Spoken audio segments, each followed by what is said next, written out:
Naitwa Dr. Hussein Abbas Tayebji, ni daktari bingwa wa macho katika hospitali ya rufaa ya mkoa wa Tanga Bombo. Karibu idara ya macho. Katika ufulizo vya vipindi ya utoaji ya elimu kwa umma, leo nitaongea jinsi ya kutumia dawa sahihi ya macho. Mtu anaweza kupata shida yote tu ya macho muda wote tu. Cha kwanza atafanyaje? Atatumia dawa yote tu ikiwepo nyumbani, au atakimbia duka la dawa kununua dawa za macho au dawa ya matone wanavyotamka. So sio kila dawa yote tu unaweza kutumia kulingana na shida uliopata. Ni vyema kwanza uje hospitali ukafanyiwa uchunguzi na daktari wa macho. Utakaa kwenye hizi mashini, utapimwa macho, na kama unahitaji kutumia dawa, utaandikiwa dawa. Baada ya hapa ndo utaenda kununua dawa duka la dawa. Sio unavyotaka kuenda kununua duka yote tu ya dawa na unatumia bila ushauri wa daktari wa macho. So dawa jinsi alivyoandika daktari, hakikisha unasoma hiyo cheti chako ya dawa na dawa uliyopewa.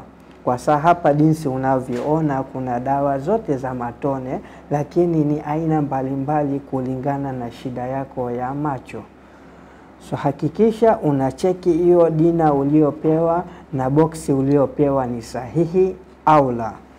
Unafanyaje? Ukifika nyumbani unafungua dawa boksi yako ya dawa. Kabla hujashika dawa ya macho, unahitaji kuosha mkono na sabuni, ile mkono iwe safi na mazingira iwe safi, kwa sababu dawa ya macho inahitaji usafi sana.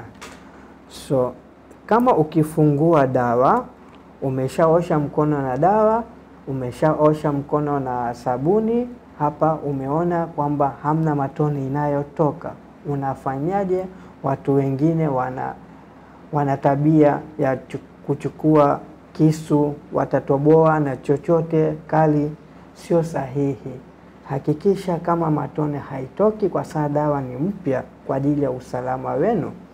Unafunga tena kopo ya juu, unakaza. Ukishakaza ndo imetoboka. Ukishafanya hivi ndo unacheki. Sasa hivi umeona, sasa hivi matone yanatoka. Baada ya hapa ni vyema usiweke hiyo funiko chini, kwa sababu kila sehemu iwanifu ni sehemu safi, kuna bakteria. So hakikisha unashika funiko, kwa sababu umeshaosha mkono yako na sabuni. Na kama unavaa miwani, unatoa miwani. Unalala kitandani, au kama hamna kitanda unakaa kwenye kiti, unafanya shingo hivi juu.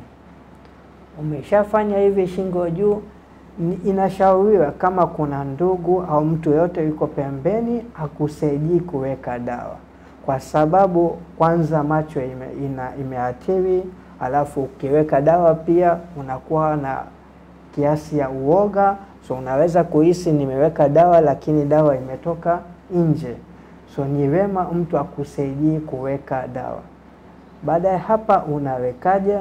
Unafanya shingo hivi juu, unafanya kopi ya chini hivi chini, ndo umepata sehemu ya kuweka dawa. Unaweka tone moja. Ukishaweka hiyo tone moja, unafunga macho polepole kwa dakika 3 mpaka dakika 5. Ukifunga kwa nguvu, machozi yatatoka, dawa yatatoka, inamaanisha macho hajapata dawa. Baada ya hiyo muda imeshafika, unaweza kufungua macho na unaendelea na shughuli zako kama kawaida. Hakikisha unafunga dawa kwa usalama.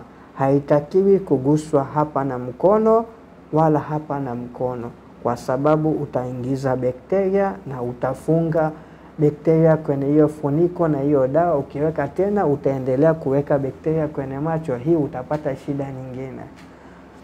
Hakikisha unarudisha dawa yako kwenye boksi uliotumia, ile Kama umepata boksi kama 2, 3 dawa tofauti tofauti, isikuchanganye dawa gani niliweka muda gani. Hakikisha dawa unaweka sehemu safi, isiwe na sehemu chafu, kwa sababu dawa ya macho inahitaji usafi. Uzingatie muda ya kuweka dawa. Dawa nyingine inahitajika kuweka kulingana na shida yako, inahitaji kuweka baada ya nusu saa, inahitaji kuweka baada ya saa moja, inahitaji kuweka baada ya masaa mawili.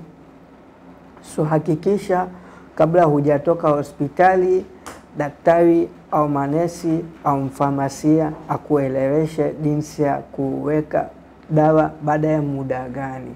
So muda ya kuweka dawa ni muhimu sana. Baada ya hapa ndo tunaweza kusema hizi dawa zote ni za macho ya matone, lakini kila dawa inafanya kazi yake tofauti. Katika idara yetu ya macho tuna siku za clinic, Jumatatu, Jumatano na Ijumaa, na siku ya upasuaji ni Jumanne na Alhamisi. Na wagonjwa wote wa dharura, emergency case, wanaonwa muda wote tu, siku zote kuanzia Jumatatu hadi Jumapili. Huduma zetu za macho ni kupimwa macho kutoka daktari bingwa wa macho. Anaweza kupewa dawa, tunazo dawa zote, aina zote za dawa, au anahitajika kupima kipimo cha miwani, tuna kipimo cha miwani pia, na tunatengeneza miwani pia hapa Bombo. Na kama mgonjwa akihitaji upasuaji, tunafanya aina zote za upasuaji hapa Bombo. Karibu sana idara ya macho katika hospitali ya rufaa ya mkoa wa Tanga Bombo. Asante sana.